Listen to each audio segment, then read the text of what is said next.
Жизнь в уютном загородном доме текла своим привычным размеренным чередом.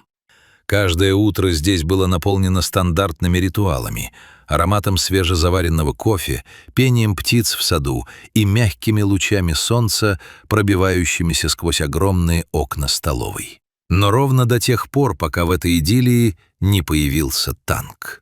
Представьте себе классическую бытовую сцену. Вы стоите у кухонного острова, наливаете в чашку горячий напиток и отворачиваетесь буквально на 1 минуту, чтобы достать из холодильника сливки или свежие ягоды. Вдруг тишину дома нарушает странный, ни на что не похожий звук. Тяжелый, глухой, ритмичный стук, от которого начинает слегка вибрировать кухонная утварь и половицы. Вы медленно оборачиваетесь, ожидая увидеть устроившего беспорядок пса или воришку. Но реальность оказывается куда более фантастической. Из кухонной кладовой, уверенно расталкивая коробки с хлопьями и банками, вылезает гигантская шпароносная черепаха весом почти в 70 килограммов, 150 фунтов. «Эй, эй, эй, о боже мой, приехали!» Со смехом, смешанным с легким отчаянием, восклицает хозяйка дома, заставая нарушителя на месте преступления. «Каждый божий день я нахожу эту огромную черепаху в своей кладовой, а ведь я даже поднять ее самостоятельно не могу». Знакомьтесь, это танк. Он не просто экзотический домашний питомец, временно проживающий на территории участка. Танк — полноправный хозяин этого дома, штурмующий кухню с упорством и мощью настоящего военного бульдозера. И никакие архитектурные преграды не способны стоять между ним и его кулинарными целями. Самая большая ментальная проблема танка заключается в том, что он абсолютно не осознает своих истинных размеров и видовой принадлежности.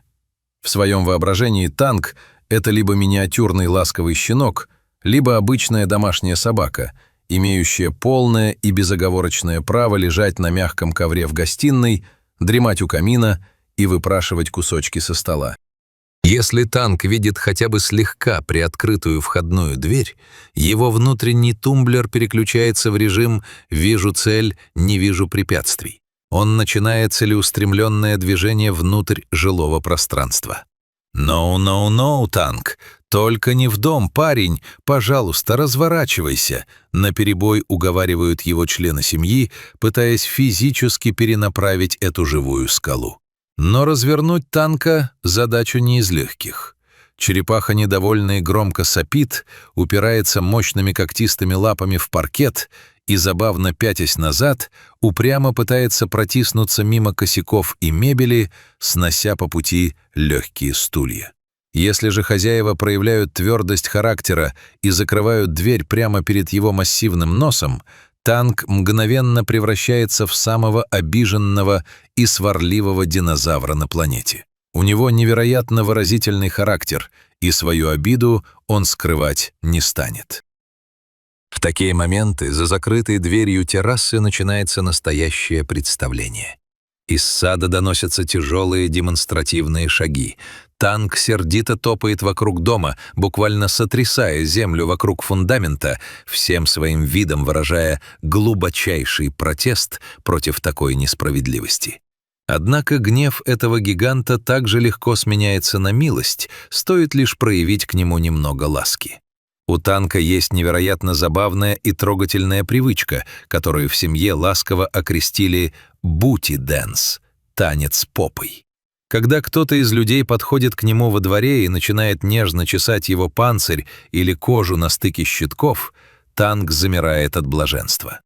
Затем он начинает медленно и аккуратно пятиться прямо на человека, забавно покачивая своей массивной задней частью тела из стороны в сторону, требуя продолжения массажа.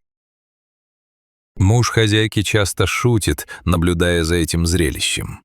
«Мы уже давно поняли, что на самом деле мы просто живем в мире танка, а он милостиво позволяет нам находиться рядышком и приносить ему еду». Глядя на то, как танк беззаботно и нагло хозяйничает на кухне, принимает солнечные ванны или с удовольствием плавает в своем личном, специально оборудованном для него бассейне, Трудно представить, что когда-то это животное было глубоко несчастным, замкнутым и сломленным. Его нынешняя веселая жизнь — результат колоссального терпения и любви его спасителей. Танк попал в специализированный приют в 2023 году при весьма трагических обстоятельствах. Его прежняя владелица, пожилая женщина, которая вырастила его с крошечного возраста и заботилась о нем долгие годы, ушла из жизни. Для многих людей это становится открытием, но крупные сухопутные черепахи обладают высоким уровнем интеллекта, отличной памятью и способны формировать глубокую эмоциональную привязанность к своим опекунам. Переезд в совершенно незнакомое место к чужим людям стал для Танка колоссальным ментальным потрясением. Первые месяцы на новом месте были похожи на кошмар. Танк впал в глубочайшую депрессию. Он напрочь отказывался идти на контакт, не хотел иметь ничего общего ни с сотрудниками приюта, ни с другими животными, ни с окружающим миром в целом. Он просто сидел, втянув голову, или уходил в самый дальний угол вольера. Было очевидно, что он до глубины души тоскует по женщине, которая его вырастила, и никак не может адаптироваться к новой реальности. Новая хозяйка сразу поняла, что к этому динозавру нужен особый, максимально деликатный подход. Силой или принуждением завоевать доверие 70-килограммового существа невозможно. Она начала действовать медленно и осторожно. Каждый день она проводила рядом с Танком долгие часы. Просто сидела на траве, ласково и спокойно разговаривала с ним, чтобы он привык к тембру ее голоса, и пыталась осторожно кормить его с рук. В ход шли самые лучшие лакомства: сочная сладкая кукуруза, спелые красные яблоки и свежая зелень.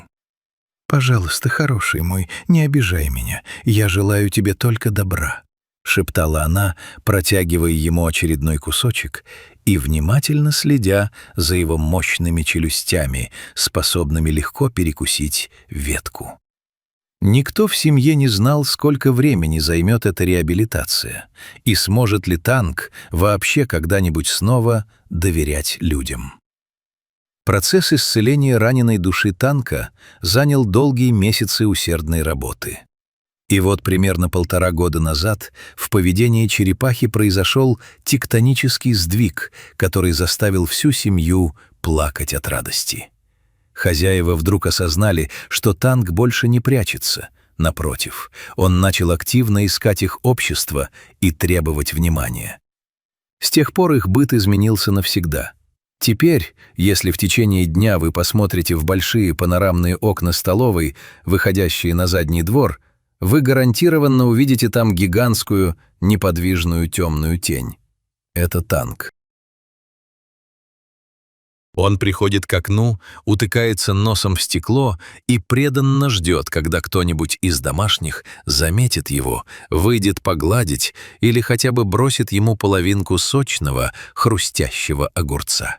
За 3 года, проведенных в этой семье, Танк окончательно понял — эти люди — его новая стая, на них можно безоговорочно положиться, и они его никогда не предадут. Правда, вместе с доверием наружу вырвалась и истинная натура Танка, из-за которой он получил свое неофициальное домашнее прозвище — Танк-разрушитель. Черепаха оказалась невероятно любопытной, деятельной и совершенно лишенной понимания своей разрушительной физической силы. Если Танку становится скучно во дворе, пока хозяева заняты делами или уехали в магазин, он решает развлечь себя доступными способами, например, ландшафтным дизайном и перестановкой мебели.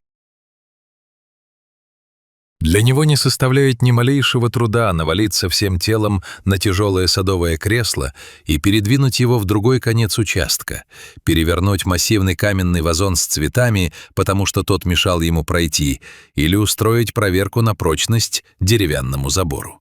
Хозяйка, возвращаясь домой, часто вздыхает: «Танк, ну будь ты хоть чуточку умнее и аккуратнее. Зачем опять устроил погром?»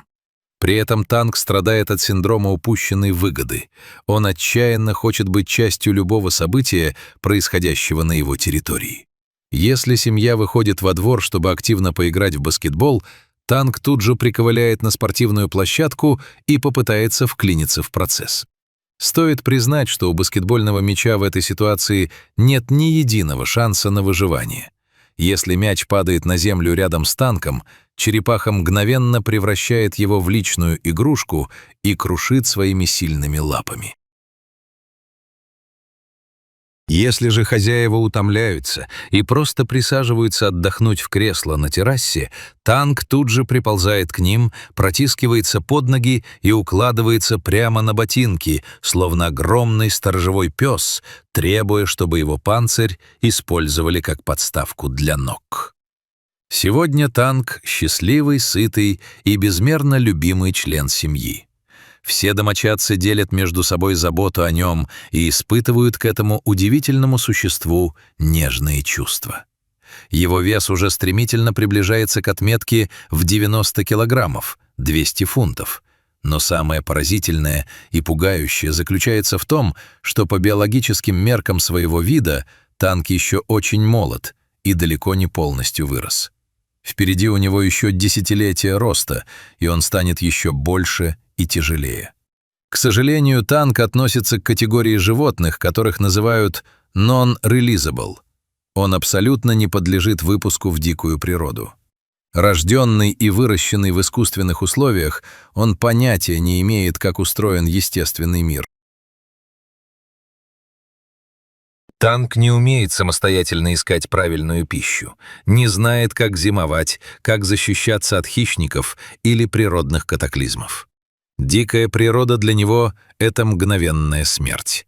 Именно поэтому он останется жить на территории этого гостеприимного поместья навсегда.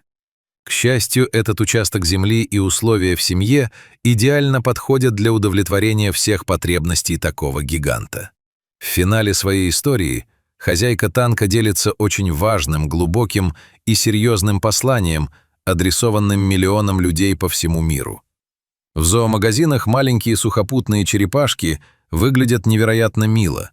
Они размером с ладошку забавно перебирают лапками и кажутся идеальными, неприхотливыми питомцами для детей. Поддавшись мимолетному порыву, люди покупают их, совершенно не задумываясь о будущем. Однако такие виды, как Танк, живут невероятно долго. Их продолжительность жизни может легко составлять 80, 100 и более лет. Это означает, что черепаха, скорее всего, переживет своего первоначального хозяина. Мне бы очень хотелось, чтобы люди осознавали эту простую истину до того, как купят милую маленькую черепашку. Приобретение такого экзотического животного — это не просто хобби на пару лет, это буквально поколенческое обязательство.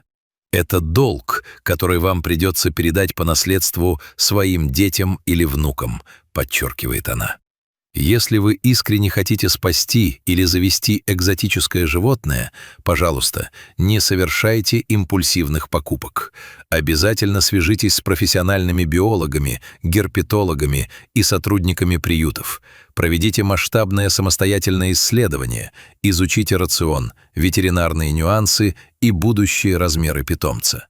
Только так вы сможете гарантировать, что ваш питомец проживет долгую, счастливую и полноценную жизнь, точно такую же, какая благодаря любви и терпению людей теперь есть у очаровательного кухонного разрушителя по имени Танк.